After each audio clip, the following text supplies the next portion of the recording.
میں کھڑکی کے قریب پردے کی اوٹ میں کھڑا ہو گیا۔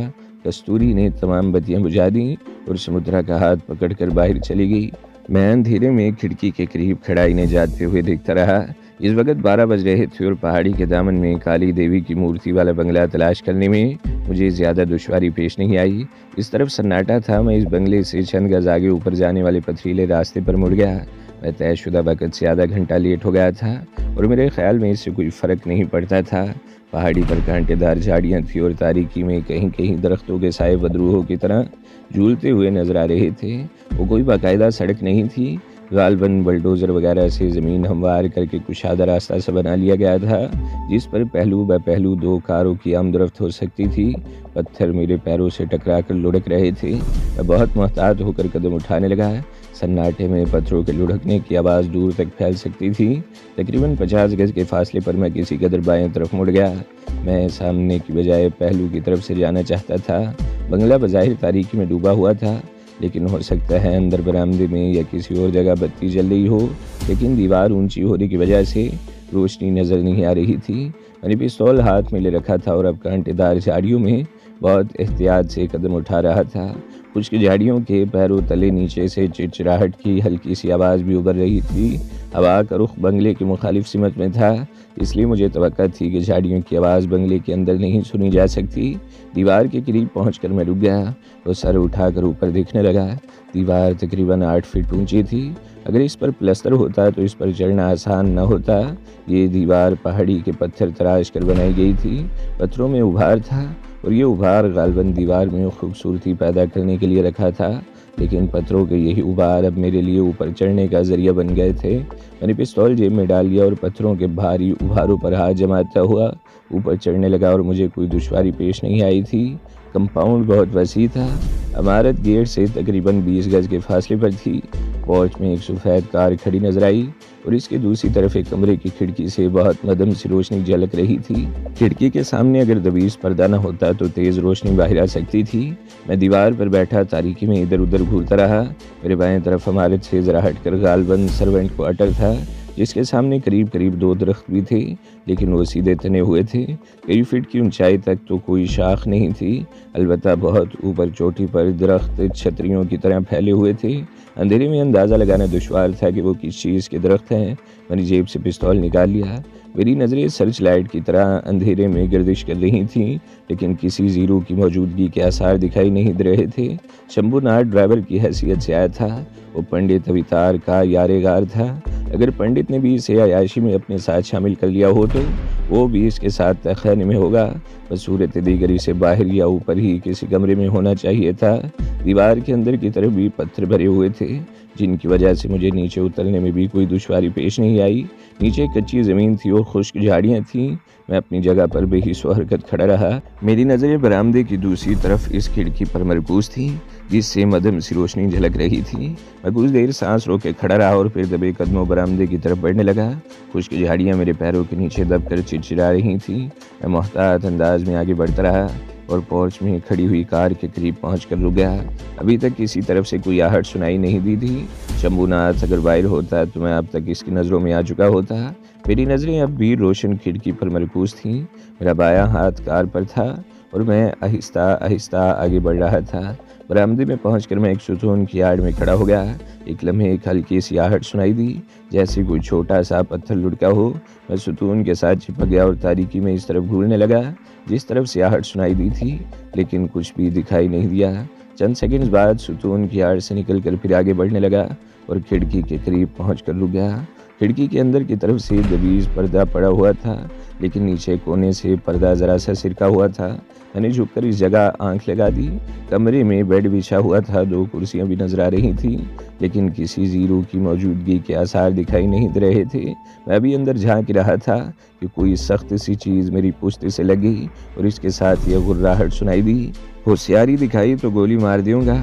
میں ایک جھٹکے سے سیدھا کھڑا ہو گیا۔ اس وقت مجھے اپنا دل کن پٹیوں میں دھڑکتا ہوا محسوس ہونے لگا۔ ماری طرف کو پاسا پلٹ، تھارا فوٹو تو دیکھوں، کون ہے تو؟ وہی غراہٹ دوبارہ سنائی دی۔ میں اس کی طرف پلٹ گیا۔ وہ شمبھو ناتھ تھا، جس کے ہاتھ میں پکڑے ہوئے ریوالور کا رخ میری طرف تھا۔ میرا پستول ابھی تک میرے ہاتھ میں تھا مگر شمبھو ناتھ نے حیرت انگیز پھرتی کا مظاہرہ کرتے ہوئے پستول میرے ہاتھ سے جھپڑ لیا۔ پنڈت جی ٹھیک کہتے تھے، لونڈیا اکیلی نہیں ہو سکتی، اس کا کوئی دلال ضرور ہوگا۔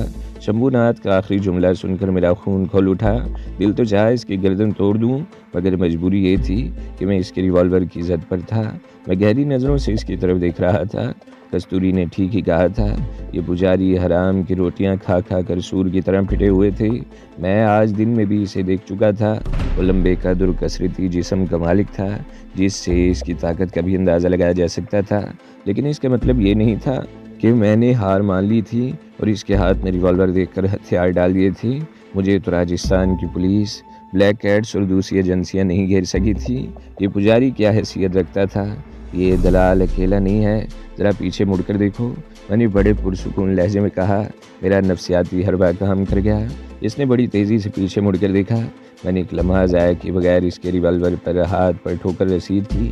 ریوالور اس کے ہاتھ سے نکل کر برآمدے میں جا گرا۔ وہ تیزی سے پلٹا تھا مگر میں نے اسے سنبھلنے کا موقع دیے بغیر اس کے جبڑے پر گھونسا مار دیا اور وہ لڑکھڑا کر پیچھے ہٹا۔ میرا دوسرا گھونسا اس کی ناک پر پڑا۔ وہ بلبلا اٹھا۔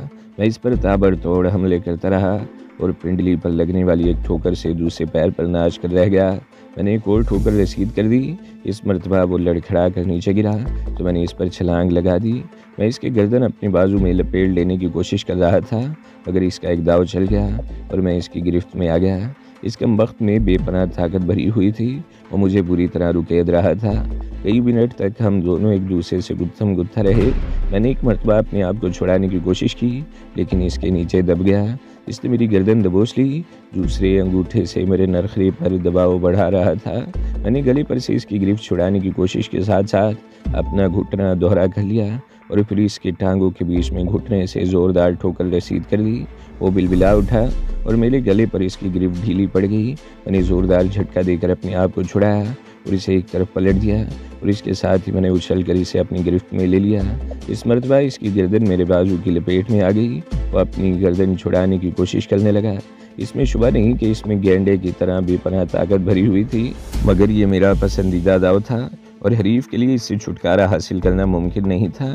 میں نے ایڑیاں زمین پر جما لی۔ میرے جسم کی تمام طاقت جیسے اس بازو میں سمٹ آئی تھی۔ وہ بری طرح مچلتا رہا۔ اس کے حلق سے گڑگڑاہٹ کی سی آوازیں نکل رہی تھیں۔ میں نے اس کی گردن کو زور سے جھٹکا دیا لیکن کچھ نہیں ہوا سوائے اس کے کہ وہ بری طرح مچل کر رہ گیا ہو۔ اس کی سور جیسی موٹی گردن لکڑی کی طرح اکڑی ہوئی تھی۔ میں پے در پے جھٹکے دیتا رہا اور کڑک کی آواز ابھری۔ اس کی گردن کی ہڈی ٹوٹ گئی۔ وہ بری طرح تڑپ رہا تھا لیکن میں نے گرفت ڈھیلی نہیں کی اور گردن کو مسلسل جھٹکے دیتا رہا۔ اس کی مزاحمت ختم ہو گئی۔ اس کا جسم ڈھیلا پڑنے لگا لیکن میں نے اس کی گردن اس وقت تک نہیں چھوڑی جب تک وہ بالکل بے حس و حرکت نہیں ہو گیا۔ میں نے اسے ایک اور جھٹکا دے کر فرش پر پھینک دیا اور اٹھ کر گہرے گہرے سانس لینے لگا۔ کم وقت میں گینڈے کی طرح طاقت بھری ہوئی تھی۔ مجھے دانتوں پسینہ آ گیا۔ میں نے جھک کر اس کی جیب سے اپنا پستول نکالا اور بڑی آہستگی سے برآمدے والے دروازہ کھول کر اندر داخل ہو گیا۔ سب سے پہلے میں نے اس کمرے میں جھانکا جہاں روشنی ہو رہی تھی۔ وہ کمرہ خالی تھا۔ میں ہال نما کمرے میں آ گیا اور کچھ دیر تک تاریکی میں کھڑا کسی قسم کی آہٹ سننے کی کوشش کرتا رہا مگر گہری خاموشی تھی۔ میں نے دیوار ٹٹول کر بتی جلا دی۔ اس حال نما کمرے کے اطراف میں 3 کمرے تھے اور ایک طرف کشادہ رہدری تھی۔ کمروں کے دروازے بند تھے۔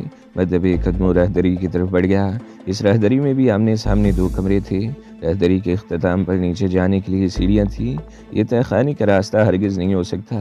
کستوری نے بتایا تھا کہ تہہ خانے کا راستہ بہت خفیہ ہے جس کا پنڈت رام اوتار کے علاوہ کسی کو علم نہیں۔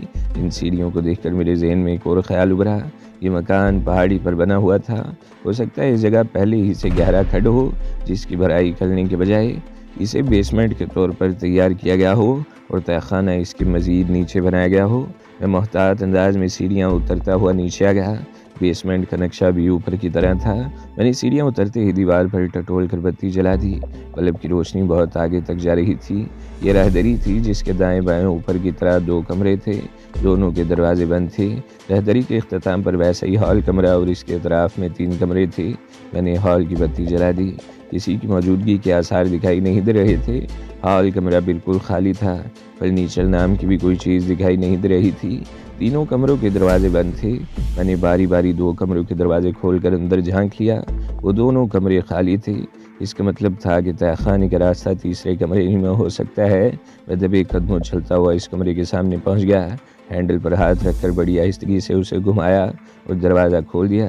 میں نے جیسے ہی اندر قدم رکھا، چٹ کی ہلکی سی آواز سے کمرہ روشنی سے بھر گیا۔ ایک لمحے کو میری آنکھیں چودھیا سی گئیں اور اس لمحے ایک آواز میری سماعت سے ٹکرائی، سواگتم سواگتم۔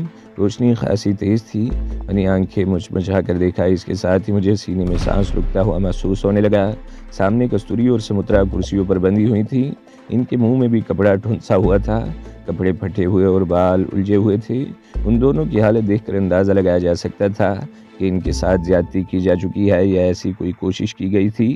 کمرے میں دائیں طرف دیوار کے ساتھ سوئچ بورڈ کے قریب پنڈت رام اوتار کھڑا تھا، اس کے ہاتھ میں پستول تھا اور بائیں طرف روپ سیاہے کو دیکھ کر میری گردن پر چیونٹیاں سرینگنے لگی۔ اس کے ہاتھ میں بھی پستول تھا اور آنکھوں سے نفرت و حقارت کی چنگاریاں سی پھوٹ رہی تھی۔ یہ بندوقڑی پھینک دے مورکھ، پنڈت رام اوتار نے گراتے ہوئے کہا، اب تمہارا کھیل ختم ہو چکا۔ تم نے بھارت دیش کی پولیس کو انگلیوں پر نچا رکھا تھا، مگر رام اوتار کے جال میں کس قدر آسانی سے پھنس گئے۔ اب تو تمہیں یمدوت ہی مکتی دلا سکتا ہے۔ میں کہتا ہوں یہ بندوقڑی پھینک دو۔ میں نے کستوری اور سمترا کی طرف دیکھا، ان کی آنکھوں میں بے پناہ مایوسی تھی۔ میں نے ایک بار پھر باری باری پنڈت اور روپ سیاہے کی طرف دیکھا۔ میں جانتا تھا کہ میری کسی بھی غلط حرکت پر ان دونوں میں سے کوئی بھی مجھے گولی مارنے سے دریغ نہیں کرے گا۔ میں نے پستول کو گھما کر نال کی طرف سے پکڑ لیا اور ہاتھ سے اسی طرح آگے بڑھایا جیسے پستول پھینکنا چاہتا ہوں، لیکن دوسرے لمحے میں نے پستول زور سے رام اوتار کی طرف کھینچ مارا۔ میری یہ حرکت اس کے لیے غیر متوقع تھی۔ پستول اس کے سینے پر لگا اور وہ کرا اٹھا۔ اس سے پہلے کہ میں کوئی دوسرا قدم اٹھاتا، کمرہ فائر کی آواز سے گونج اٹھا۔ روپ سیاہے نے میرے پیروں کے قریب گولی چلا دی تھی۔ اب اگر کوئی ایسی حرکت کی تو دوسری گولی تمہارے سینے میں لگے گی۔ روپ سیاہے گرایا، اب یہ کوئی حرکت نہیں کرے گا۔ روپ سیاہے، اپنی عقب سے آواز سن کر میں اچھل پڑا اور اس کے ساتھ ہی میرے منہ سے گہرا سانس نکل گیا۔ ایک پولیس انسپکٹر مجھ پر ریوالور تانے دروازے میں کھڑا تھا۔ اب آئی سمجھ میں بات۔ پنڈت رام اوتار میری طرف دیکھتے ہوئے بولا، وہ ایک ہاتھ سے سینہ سہلا رہا تھا، اسے اچھی خاصی چوٹ لگی ہوگی۔ اس نے کستوری کی طرف اشارہ کیا۔ مجھے کئی روز پہلے دیال شنکر نے بتا دیا تھا کہ یہ میری دولت اڑانے اور مجھے قتل کرنے کا منصوبہ بنا رہی ہے۔ میں اسے پھانسنے کے لیے موقع کی تلاش میں تھا، مگر یہ گاؤں چلی گئی اور اس روز شام کو واپس آئی تو اس نے دیال شنکر سے کہہ کر کھانا منگوایا تھا۔ دیال شنکر نے شام کو تمہیں اس کے ساتھ ٹانگے پر آتے ہوئے دیکھ لیا تھا۔ اس روز مجھے یہ خبر بھی مل گئی تھی کہ پولیس کو مطلوبہ دہشت گرد یہاں پہنچ چکے ہیں یا پہنچنے والے ہیں۔ مجھے کستوری پر شبہ تھا، مجھ سے انتقام لینے کے لیے یہ کوئی بھی کام کر سکتی تھی۔ میں اس رات بغیر اطلاع کے کچی بستی میں اس کے گھر پہنچ گیا۔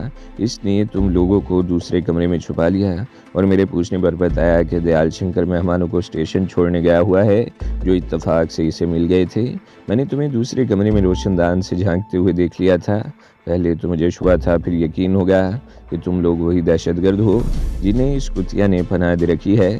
کستوری تم لوگوں کو رات کو لے کر شرمیلا کے مکان میں منتقل ہو گئی، لیکن میری نگاہوں سے چھپی ہوئی نہیں تھی۔ میں نے اسے اور تم لوگوں کو پھانسنے کے لیے مندر میں بلوا کر ایک منصوبہ بنایا اور کستوری سے بھی کہہ دیا کہ اگر وہ میرے لیے کسی نئی لڑکی کا انتظام کر دے تو میں اس کا پیچھا چھوڑ دوں گا۔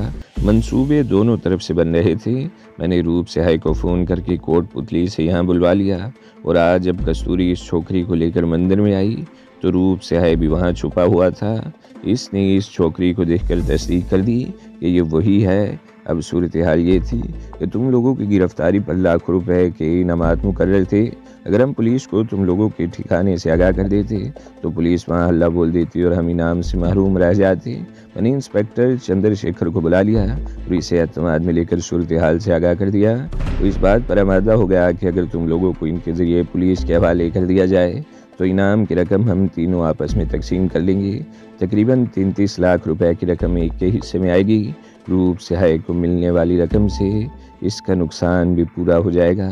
انسپکٹر چندر شیکھر بھی عیش کرے گا اور میرے بھی وارے نیارے ہو جائیں گے۔ تو دوستو، اگلی قسط سننے کے لیے ہمارے چینل کو ضرور سبسکرائب کریں، ویڈیو کو لائک کریں اور بیل کے آئیکن پر بھی کلک کر دیں تاکہ ہر جو آنے والی ویڈیوز ہیں وہ آپ کو سب سے پہلے ملتی رہیں۔